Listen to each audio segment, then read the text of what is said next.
My name is Jim Al-Khalili, and I'm a professor of physics at the University of Surrey.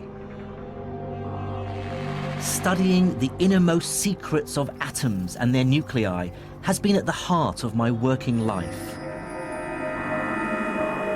But there's another side to me.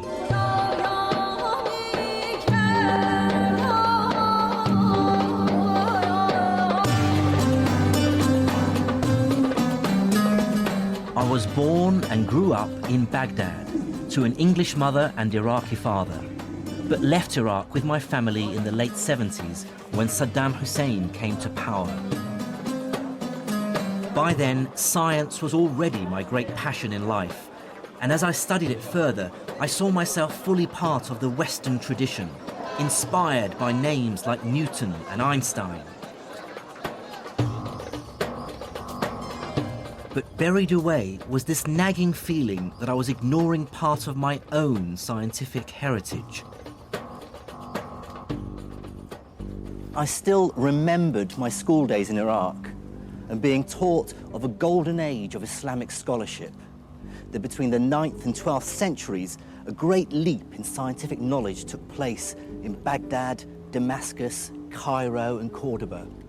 So I want to unearth this buried history, to discover its great figures, and to assess exactly what their contribution to science really was.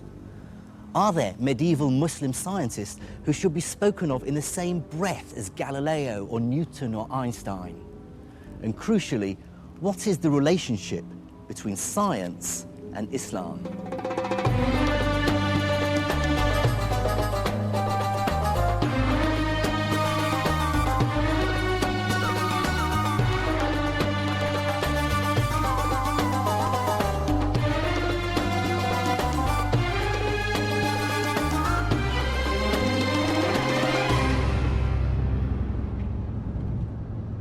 My journey into the science of the medieval Islamic world will take me through Syria, Iran, and North Africa.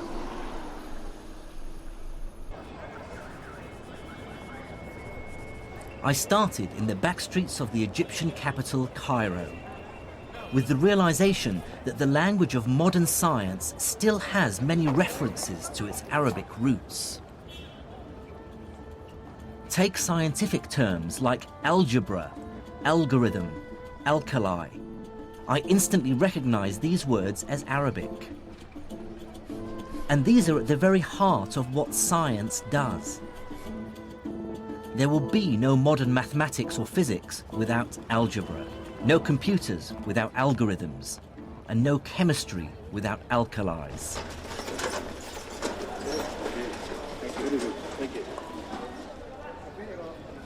Surprisingly few people in the West today, even scientists, are aware of this medieval Islamic legacy. But it wasn't always so. From the 12th to the 17th century, European scholars regularly refer to earlier Islamic texts. I have here copies of some pages of the book Liber Abaci by the great Italian mathematician Leonardo Pisano, otherwise known as Fibonacci. What's fascinating is that on page 406 is a reference to an older text called Modum Algebra et el Muqabala, and in the margin is the name Mahomet, which is the Latinized version of the Arabic name Muhammad. The person he's referring to is Muhammad ibn Musa al-Khwarizmi. In fact, Arabic names crop up in many medieval European texts on subjects as varied as map-making, optics, and medicine. But I want to start with al-Khwarizmi because his work touches on a crucial aspect of all our lives today. It's thanks to al-Khwarizmi that the European world realized that their way of doing arithmetic, which was still essentially based on Roman numerals, was hopelessly inefficient and downright clunky. If I ask you to multiply 123 by 11, you may even be able to do it in your head. The answer is 1,353. but try doing it with Roman numerals. You'd have to multiply CXXIII by XI. It can be done, but trust me, it's not fun. Al-Khwarizmi showed Europeans that there's a better way of doing arithmetic. In his book entitled The Hindu Art of Reckoning, he describes a revolutionary idea.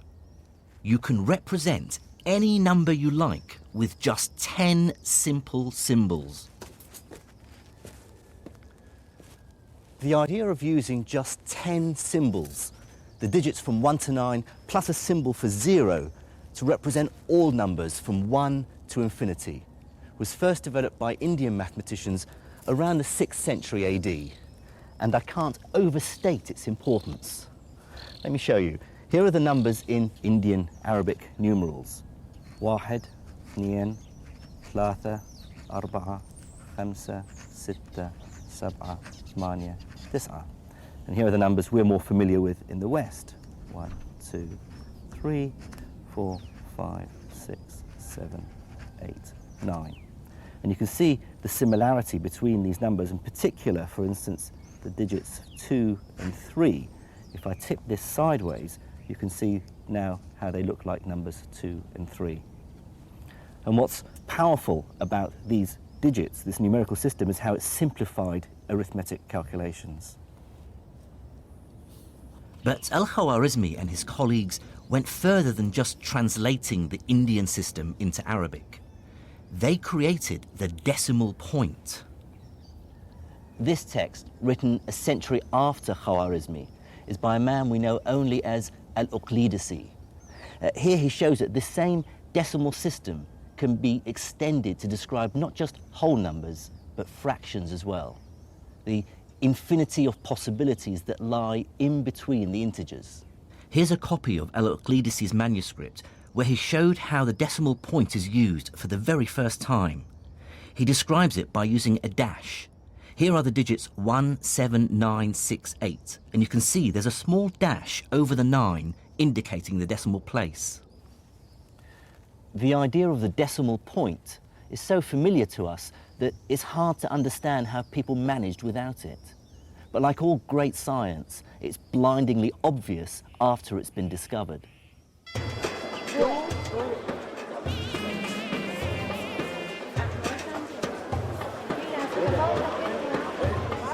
The story of numbers and the decimal point hints that even over 1,000 years ago, science was becoming much more global. Ideas were spreading, emerging out of India, Greece, even China, and cross-fertilizing. And looking on a map that shows where people lived 1,000 years ago gave me my first insight into why medieval Islam would play such an important role in the development of science. Now look at which city lies at the center of the known world, a place where the widest range of peoples and ideas were bound to collide. It's the city where I was born, the capital of the Islamic Empire, Baghdad.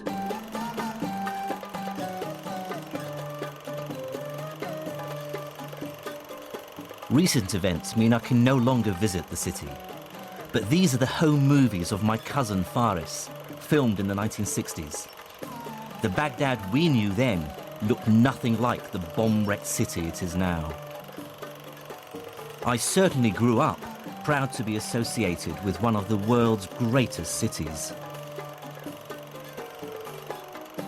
Baghdad was founded in 762 AD by the Caliph al-Mansur. His aim was to make it the glorious capital of a brand new empire, united by Islam, the rising religion of the time.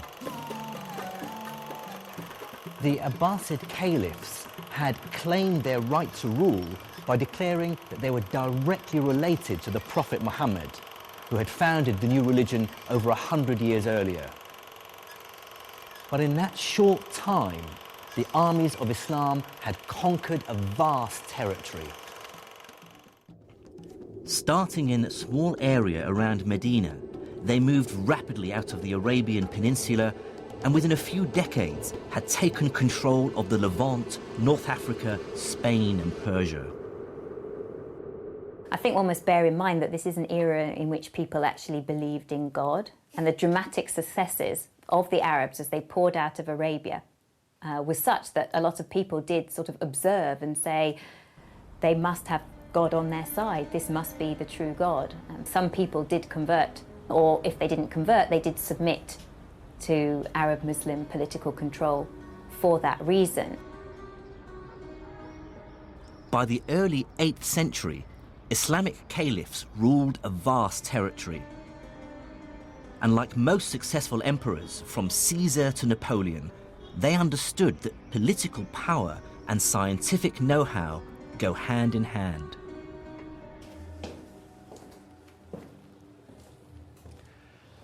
There were many reasons for this. Some were practical. Medical knowledge could save lives. Military technology could win wars. Mathematics could help deal with the increasing complexities of the finances of state. And Islam as a religion also played a pivotal role. The Prophet himself had told believers to seek knowledge wherever they could find it, even if they had to go as far as China. And many Muslims, I'm sure, felt that to study and better understand God's creation was in itself a religious duty. But there were also other less edifying motives at play. To many in the ruling elite of the Islamic Empire, knowledge itself had a self-serving purpose, because possessing it was seen as proof of the new empire's superiority over the rest of the world. But with military and political success, the Islamic caliphs faced an inevitable problem. How do you sensibly govern a hugely diverse population? Although some of the empire had converted to Islam, they were still separated by huge distances and adhered to many different traditions and languages. In the 8th century AD, the empire's leader, the Caliph Abd al-Malik, had to find a way of administering this mishmash of languages. Like all the great figures of the Islamic Empire, Abd al-Malik lived in a culture without portraiture. All we have are later impressions of what he might have looked like. His solution was sweeping in scale and inadvertently laid the foundations of a scientific renaissance. It was this Abd al-Malik ibn Marwan who said, this bureaucratic chaos has to stop. We cannot continue to run a government and govern all of this span of land with this Tower of Babel languages. So he wanted to govern it with a uniform language.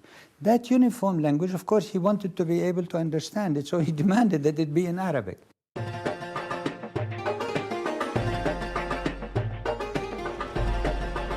But the choice of Arabic as the common language of the empire went beyond administrative convenience. The decision had extra force and persuasiveness because Islam's holy book, the Quran, is in Arabic, and Muslims therefore consider Arabic to be the language of God.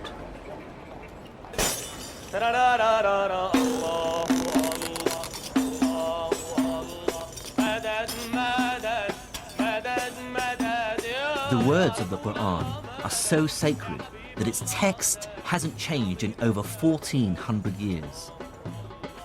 By comparison, English has changed dramatically in just 700 years. To our ears, Chaucer is almost unintelligible, whereas any Quran can be understood by anyone who reads Arabic.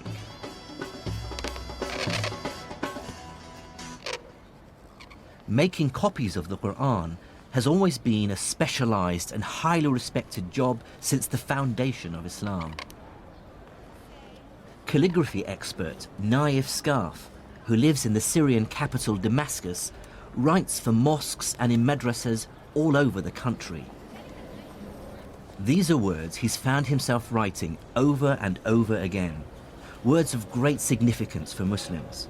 They're the opening line to each chapter in the Quran. So what it says is, Bism illah ar-Rahman ar-Rahim. which means in the name of God, the most gracious and the most merciful. بده يشكل مضبوط الفاعل المفعول وكذا ليكون الكتابة صح ولا تفهم المعنى بشكل صحيح. So you're saying the complexity of Arabic calligraphy was enforced on them because of the spread of Islam, because they were worried the meaning of the words in the Quran would be lost if it was read by people who don't speak Arabic. Then they wouldn't, not only would they misinterpret it, they just wouldn't be able to distinguish between different letters. So not only did they add dots on certain letters, they also added other little squiggly lines which changed the sound of vowels. And it was something that they put in place just to ensure that people were able to have the right pronunciation when they read the Quran. The consequences for science were immediate. Scholars from different lands who previously had no way of communicating now had a common language. And it was a language that was specially developed to be precise and unambiguous, which made it ideal for scientific and technical terms. What this meant was the summoning into existence of a vast intellectual community where scholars from very different parts of the world could engage in dialogue, comparison, debate, argument, often very fierce argument, with each other. It was possible for scholars based in Cordoba in southern Spain to engage in literary and scientific debate with scholars from Baghdad or from Samarkand.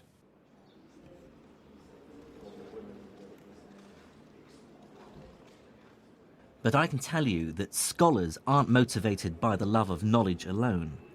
There's nothing like a large hunk of cash to focus the mind. By the early 800s, the ruling elite of the Islamic Empire were pouring money into a truly ambitious project, which was global in scale and which was to have a profound impact on science. It was to scour the libraries of the world for scientific and philosophical manuscripts in any language. Greek, Syriac, Persian and Sanskrit, bring them to the empire and translate them into Arabic. This became known as the translation movement.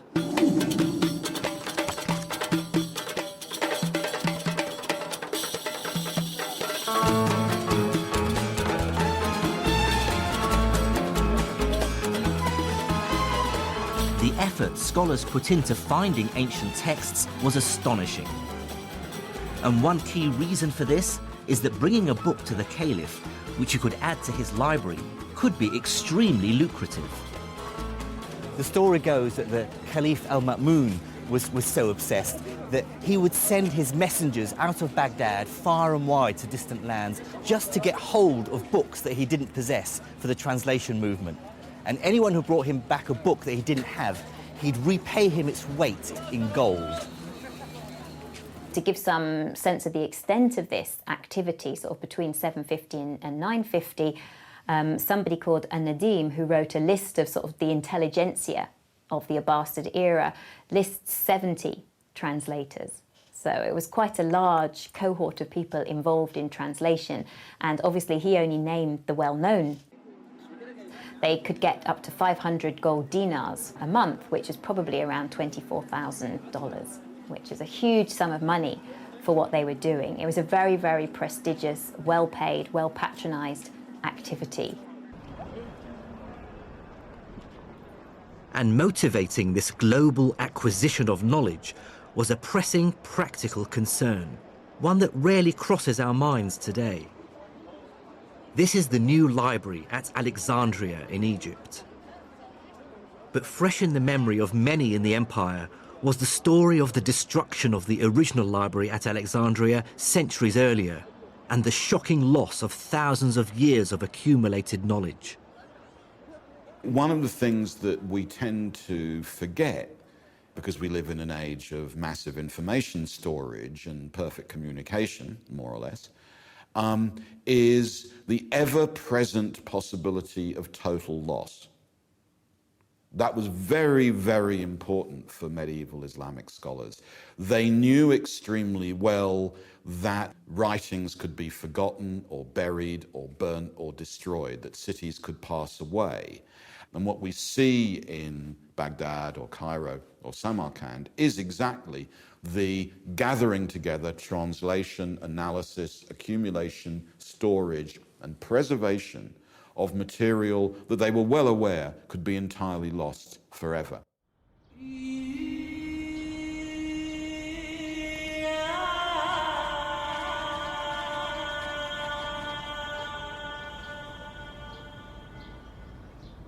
And if there was one branch of knowledge that everyone, from the mighty caliph to the humble trader, wanted to preserve and enhance, it was medicine.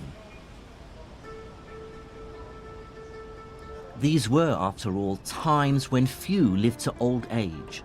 Writings from the time remind us that what we might consider a relatively minor infection today could be a death sentence.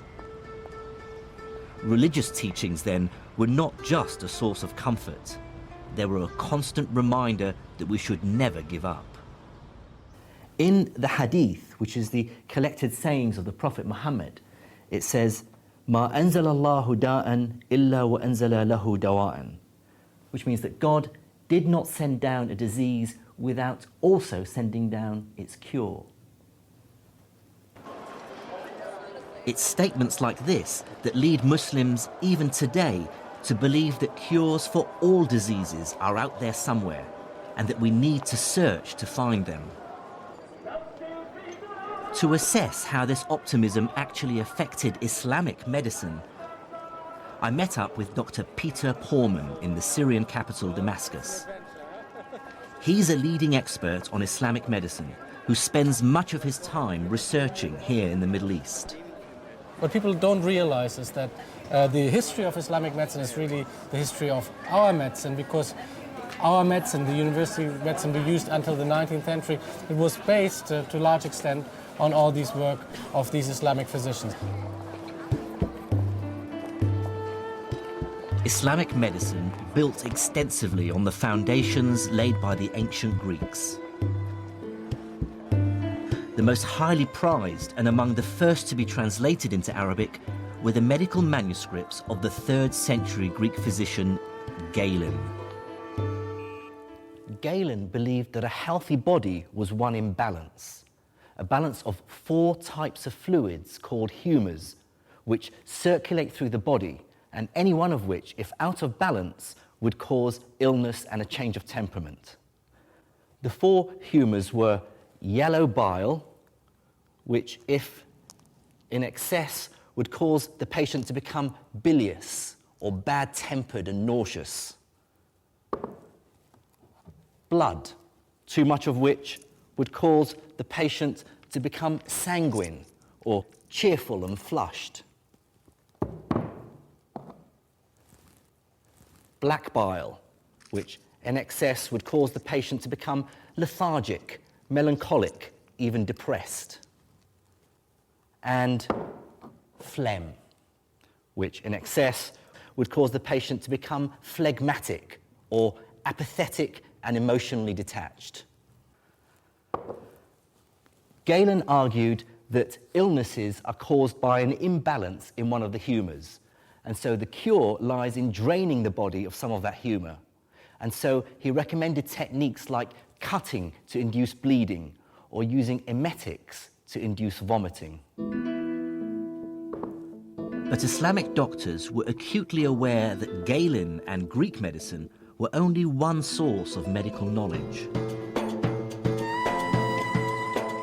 There were other traditions of medicine that they were equally keen to incorporate into their understanding of how the body functioned. Medieval Arabic texts refer to wise women, folk healers who provided medical drugs. This tradition continues today, as I found when I came across one for myself in the back streets of Hammamat in Tunisia. This is Arafat Nabil. She's been running her shop selling medicinal herbs and spices for over 20 years. She believes that her remedies can cure a wide range of medical ailments. مثلا هذه عشبة نعم. اسمها شيح، تنحى الدود من البطن وتنحي جميع الأوجاع الداخلية. بعد من الزرنيخ ينحي الثعلبة، وبعشبة هذه اللي تراها أنت تويكة تنحي تقولوا البرص. اوكي. مثال هذوما مثلا كما هذه وهذه للصرع والجنون. صرع يحطها ويحط شويه في المخدة نتاعو، ما عادش بك يشدوا الكريز هذاك. وفي يعني مثلا من العصر اليوناني اقدم منها ما تستعمل ولا لو؟ والله ايش نقول لك، كل ما هو قديم في الاعشاب انا نتبعه. فهمتني؟ باش نزيد معلومات. In the back streets of Tunisia, this knowledge is still being used. But medieval Islamic doctors were also aware of other traditions of medicine from China and India.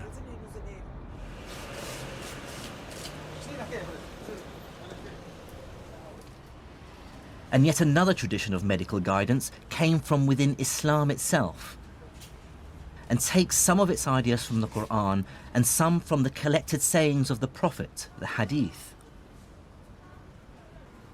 In a bookshop in Monastir in Tunisia, I found a copy of a very popular book, available right across the Islamic world. This book is called The Prophet's Medicine, and see how old it is. The author was born between 691 and 751 Hijri, which places him in the 14th century. Here's an interesting bit where it deals with the plague. فإذا سمعتم به بأرض فلا تدخلوا عليه وإذا وقع بأرض وأنتم بها فلا تخرجوا منها فرارا منه. It says if you come across a land where the plague has come down, then do not enter that land. And if the plague comes down onto your land and you are there, then do not leave your homes in the hope of escaping it. So it sort of makes a lot of sense. But here's quite an amusing part. It deals with epilepsy. And it says that the Greeks, or Galen, believed that epilepsy originated in the brain. So, however, they were ignorant. They didn't realize the true cause of epilepsy, which is the possession of the body by evil spirits. And it talks about the cure for epilepsy being exorcism. Hardly scientific. But Islam's most tangible contribution to medicine is less in its specific remedies and more in its overarching philosophy.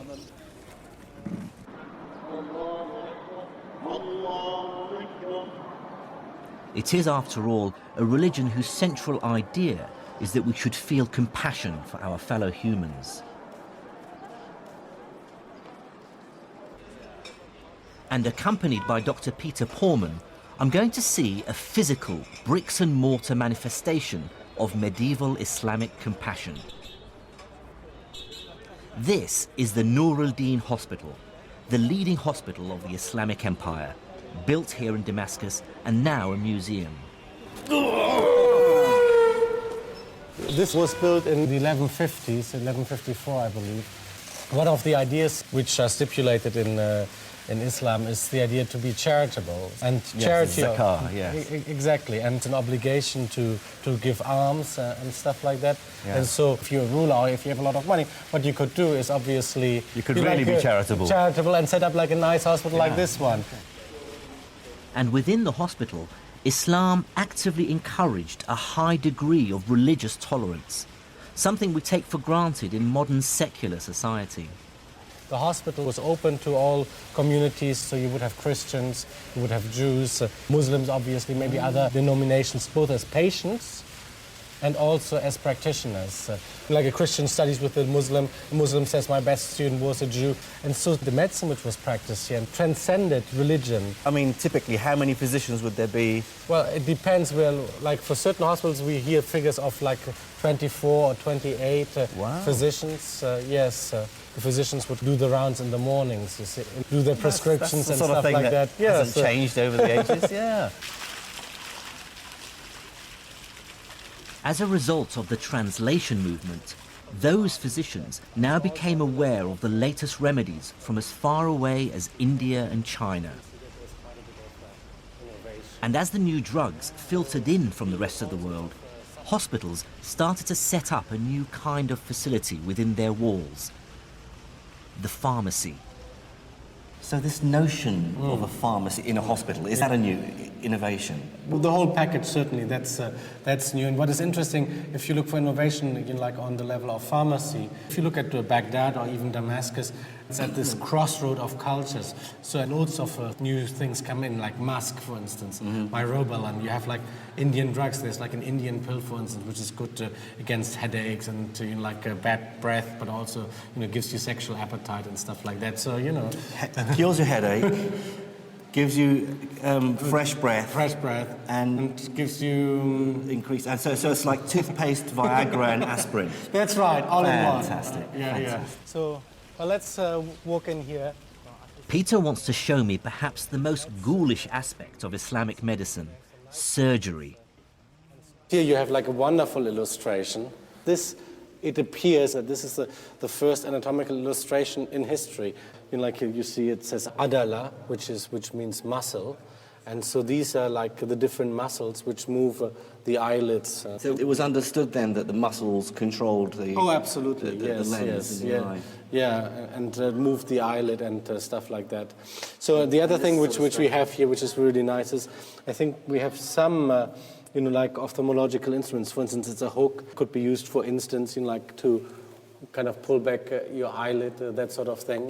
These instruments were very useful to the doctor. Although these tools might look crude, eye surgery was one of Islamic medicine's great successes. One innovation was to improve an older technique for curing cataracts called couching, which in their hands had a success rate of over 60%. In a living subject, the cornea would be clear and you'd be able to see the pupil clearly with the cataract sitting behind the pupil, the wide opacity. To see how couching stands the test of time, I'm meeting up with eye surgeon Mr. Vic Sharma. Right, the cataract is the lens inside the eye, which sits behind the pupil. As with time, with age, the lens gets cloudier and cloudier. And that's what is referred to as a cataract. Okay. I've brought along a replica of a medieval couching knife and a description of the treatment by Al-Bukhasis, which is the Latin name for the great 10th century Islamic surgeon Al-Zahrawi. He says you take the couching needle in your right hand, if it be the left eye, and so on, and then thrust the needle firmly in, at the same time rotating it with your hand until it penetrates the white of the eye, and you feel the needle has reached something empty.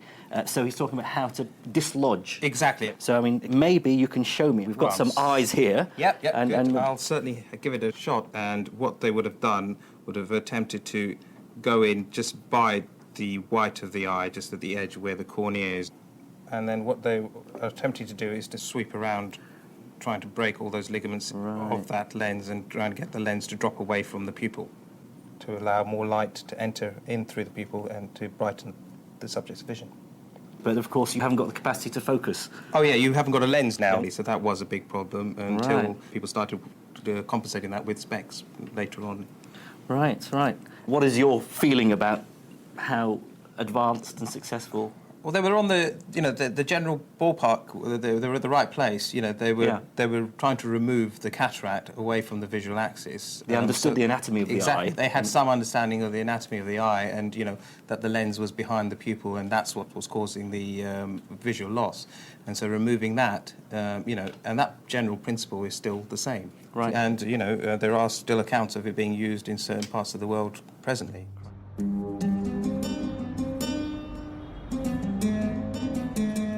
Looking back at medieval Islamic medicine with modern scientific eyes is frustrating. They take as true many things we know to be nonsense. But on the other hand, their desire to deal with this vast subject logically and systematically is admirable and truly marks a break with the past. One Islamic scholar, more than any other, embodies the synthesis of religion, faith and reason. His name was Ibn Sina, or Avicenna, as he's known in the West. He was a polymath who clearly thrived in intellectual and courtly circles. In 1025, he completed this, Al-Qanun fil Tib, or the Canon of Medicine.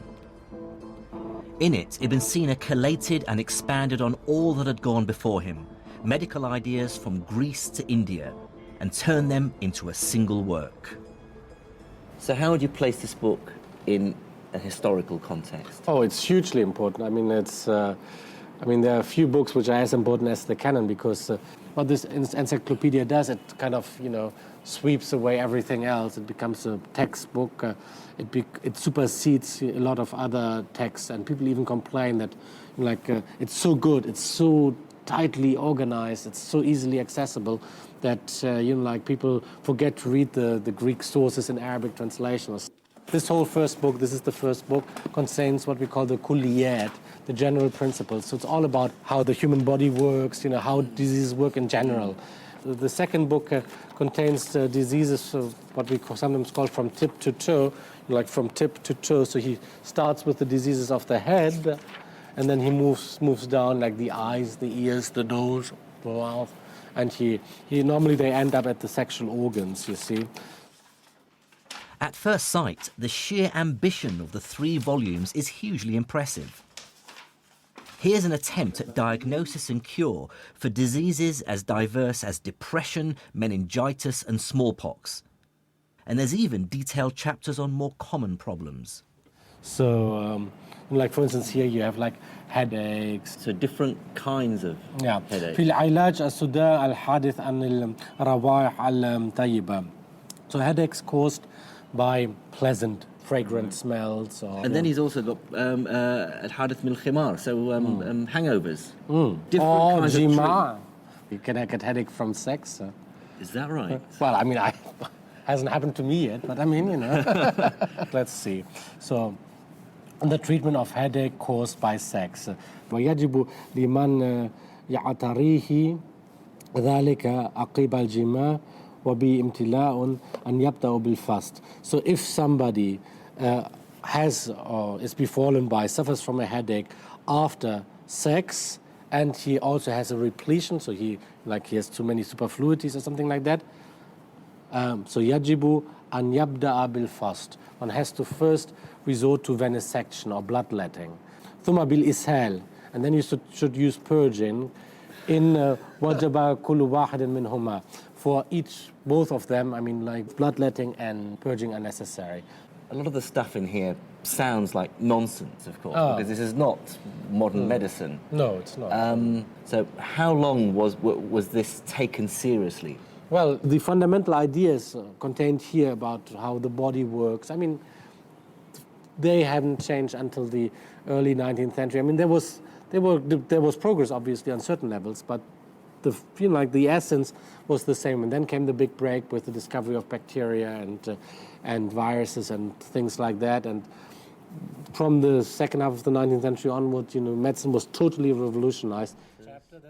Ibn Sina's canon of medicine is a landmark in the history of the subject. Although much of the medical science it espouses we know now to be terribly misguided, its value lies in accumulating the best knowledge in the world at the time into one accessible, organized text. The canon would give future generations something to rewrite.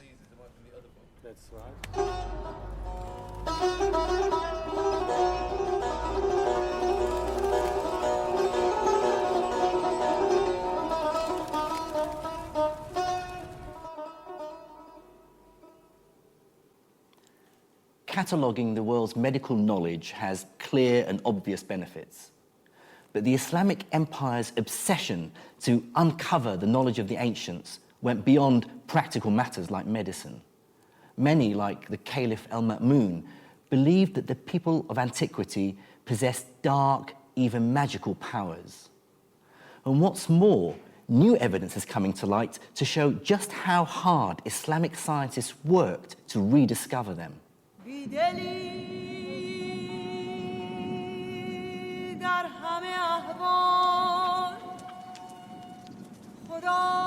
To find out about that story, I have to visit the harsh, burnt yellow of the Sahara Desert in Egypt.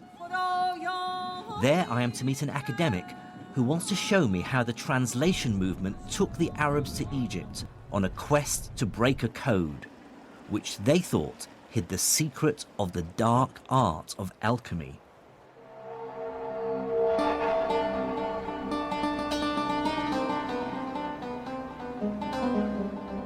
This is Saqqara, a necropolis or graveyard of the ancient pharaohs. Over a 10-acre site, it's a collection of burial chambers and step pyramids that were built in the 3rd millennium before Christ. These are said to be among the oldest stone buildings in the world. Mind the step here? Archaeologist Dr. Okasha Al-Dali is my guide. He was about to reveal the most astonishing story of my journey so far. Oh, look at that. Like most people, I believed that Egyptian hieroglyphs had remained completely undeciphered until the 19th century. Then came the chance discovery of the famous Rosetta Stone. This stone had the same inscription written in both hieroglyphs and Greek. It provided the crucial clues which British and French scholars used to decipher the writings of ancient Egypt. That's the usual story one hears. But Dr. Al-Dali has made a discovery that dramatically alters it. He has recently unearthed a number of rare works by the Islamic scholar Ibn Wahshiyya. What he did was figure out a correspondence between hieroglyphs like these and letters in the Arabic alphabet. If you look here, for example, at Ibn Wahshiyya's manuscript, you see he's giving us the Egyptian hieroglyphic signs that have phonetic value underneath. Yes, and they have the phonetic value in Arabic underneath. So look very carefully at this one. He says "seen" underneath that seat. Yes. Now look at this seat here. That is S. That seat in Egyptian hieroglyphic is used for the sign S, seen, which is what you see here, seen. That is the name of the god Osiris. Osiris. Oh, with an S. That's a seen. Oh, yeah. This is the letter H. This one here. This is the ha. The water wave Right. is the letter N, or noon in Arabic.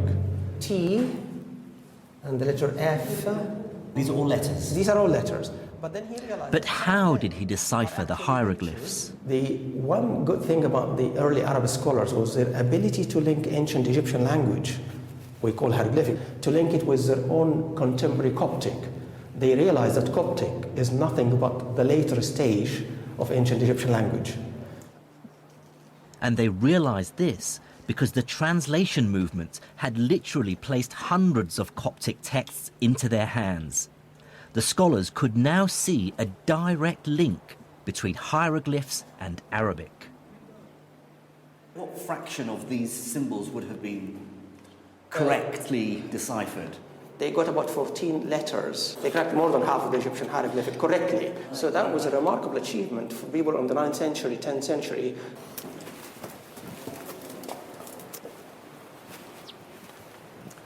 Well, that's probably the biggest revelation for me so far on my travels, that Egyptology didn't begin in the 19th century. Yet again, it seems that Islamic scholars actually cracked hieroglyphics, and they cracked it for strange reasons. They cracked it because they were interested in astrology and alchemy. But here is another example of this amazing translation movement. They weren't just translating Greek and Indian and Persian texts, they were translating Egyptian hieroglyphics as well. Absolutely incredible. Unfortunately for the Caliph al-Ma'mun, the hieroglyphs contained no alchemical secrets. But what this story reveals to me is the insatiable curiosity Islamic scholars had about the world. They were desperate to absorb knowledge from all cultures purely on merit, with no qualms about the places or religions from which it came. Most intellectual traditions, including, if I may say so, our own, tend to work very hard to keep everybody else out. Whereas here we have an example of an enterprise which is desperate, curious, to turn itself into a net importer of intellectual product. And that's a very important lesson for the history of the sciences. I was soon to see just how dramatically this fueled scientific innovation. But it's worth remembering that the translation movement wasn't just about science and medicine. As the capital Baghdad sat in the center of a vast, successful empire, it became home to an extraordinary flourishing of all kinds of culture.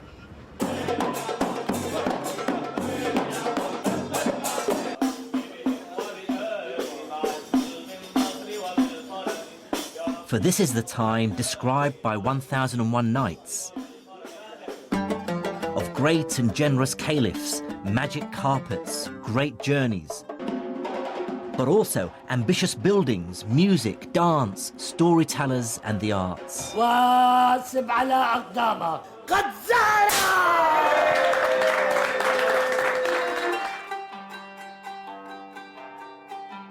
Baghdad was such a cultured and vibrant city that one traveller of the time wrote, "There is none more learned than their scholars, more cogent than their theologians, more poetic than their poets, or more reckless than their rakes."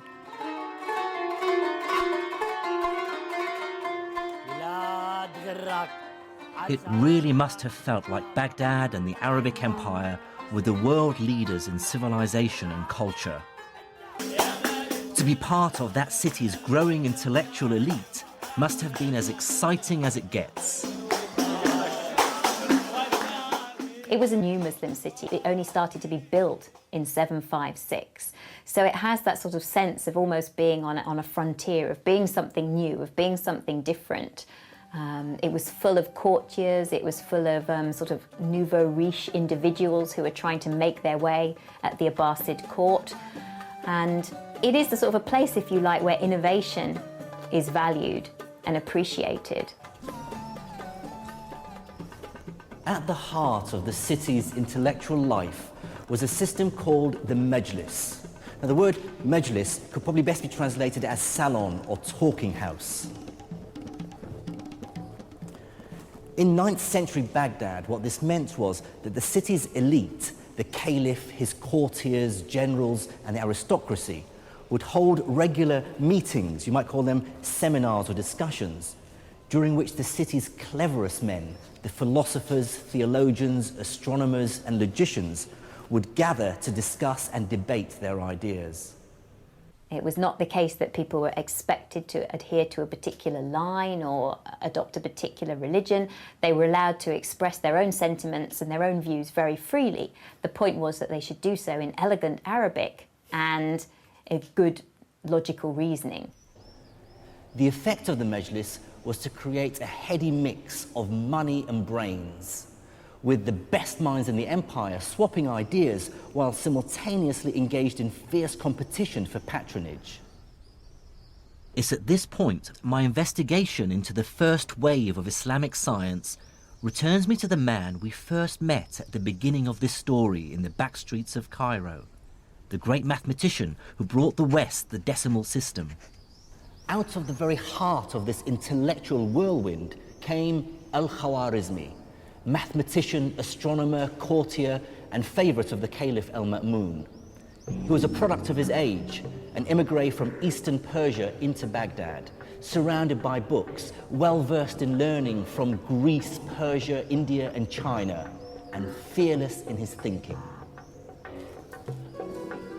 Al-Khwarizmi brought together two very different mathematical traditions and synthesized them into something new.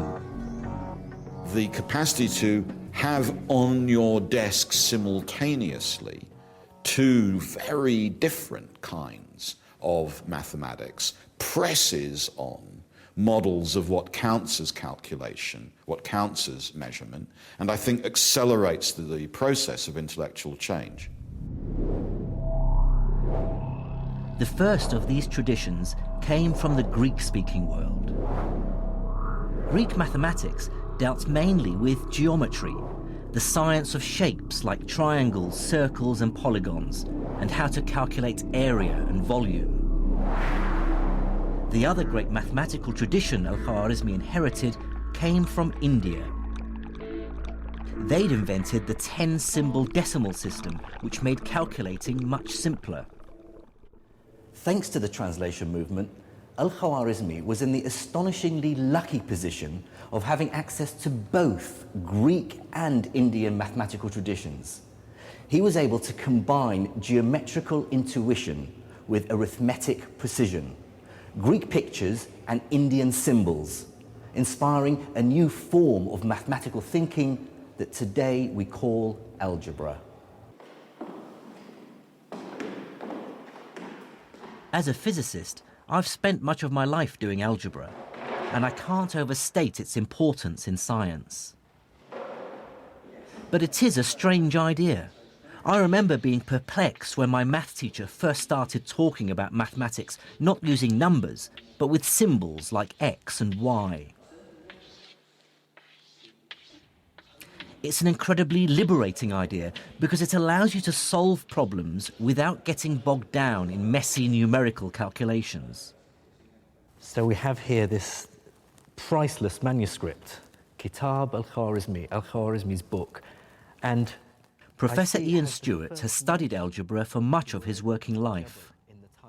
Together, we looked at an early copy of the book in which the idea really took form.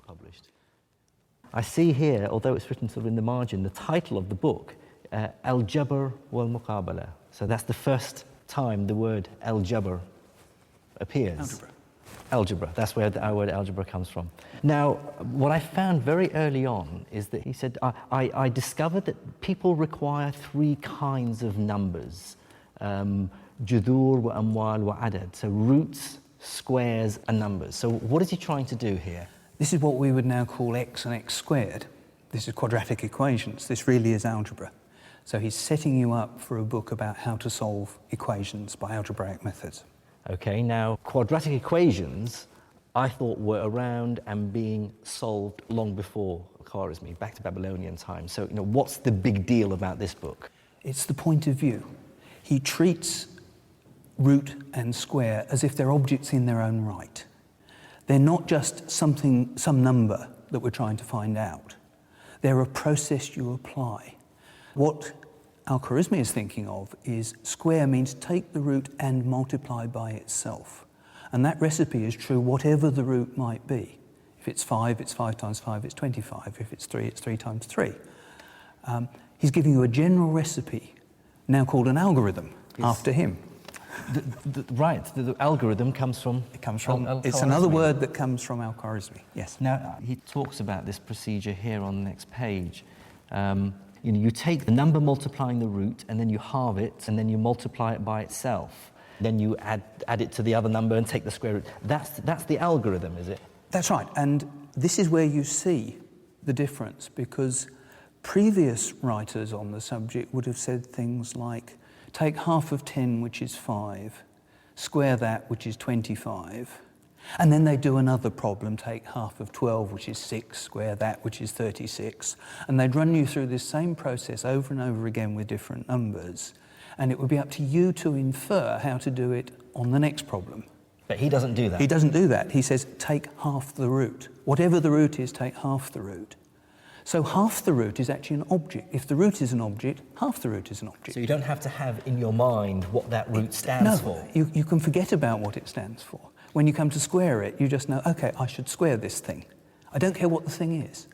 So you abandon temporarily this link with specific numbers, manipulate the new objects according to the rules that his book is explaining, and then the numbers that these objects represent in your particular problem will miraculously appear at the end, and you'll end up with x equals 3, or whatever it is. So how revolutionary do you regard Al-Khwarizmi's work?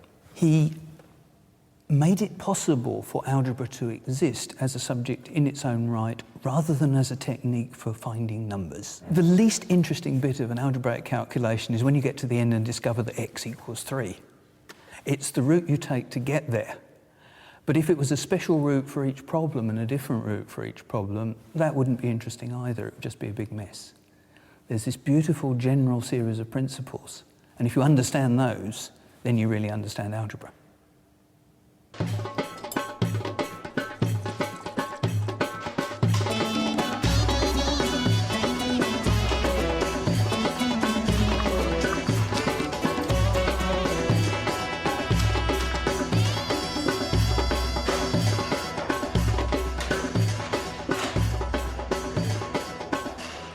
is the true global importance of algebra? It's been used throughout the ages to solve all sorts of problems. Let the mass of the cannonball be m. Let the distance it has to travel be d. Use algebra to work out the optimum angle you have to point your cannon. That sort of knowledge wins wars. Or let's call the speed of light c, the change in mass of an atomic nucleus m, and then calculate the energy released with the following algebraic formula: E equals mc squared. Mastery of that information truly is power.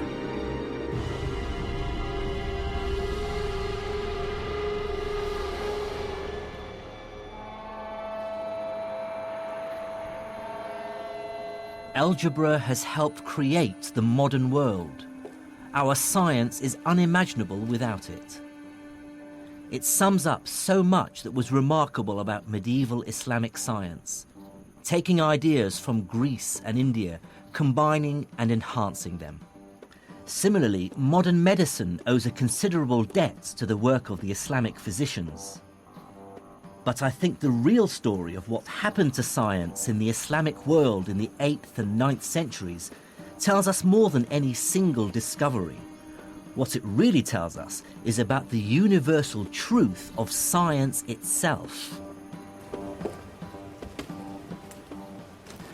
I believe that the first great achievement of the medieval Islamic scientists was to prove that science isn't Islamic, or Hindu, or Hellenistic, or Jewish, Buddhist, or Christian.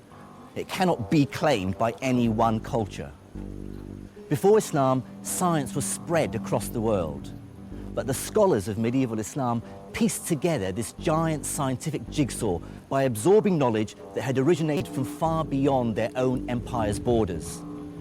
This great synthesis produced not just new science, but showed for the first time that science as an enterprise transcends political borders and religious affiliations. It's a body of knowledge that benefits all humans. Now that's an idea that's as relevant and as inspiring as ever.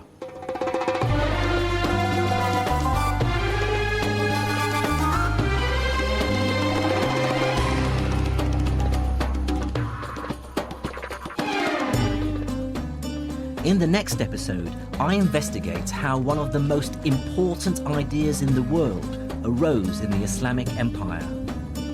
I discover how mathematics and experimentation fused together as the empire embraced a medieval industrial revolution. And in Cairo, I find out how these ideas led directly to today's world of science and technology.